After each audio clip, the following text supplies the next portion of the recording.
Bertsolari txapelketa nagusiko final laurdenek martxan jarraitzen dute, eta asteburu honetan 2 kanporaketa jokatu dituzte.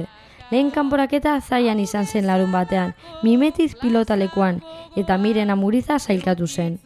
Igandean Zumaian izan zen hitzordua, Aitzuri pilotalekuan, eta honetan Nerea Ibarzabale lortu zuen garaipena.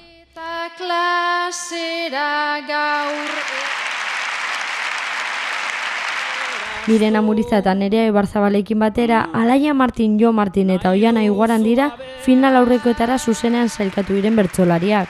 Azken txartel zuzen bat falta da jokatzeko, Tolosako Beotibar pilotalekuan izango da final laurdenetako azken kanporaketa hau larun batean. Bertan, Beñalizazo, Eneko Lazkoz, Etxaunlekue, Jon Maia, Madalen Arzaiuz eta Sabat Gaiete Beiti arituko dira bertsotan. Kanporaketa honetako azken sailkatu zuzenarekin batera, puntuen arabera sailkaturiko beste 12 ere igaroko dira. Hauek final laurdenetan puntuazio arabera hoberen sailkaturikoak izango dira. Era berean, final aurrekoetan beste 6 bertsolari ere batuko dira.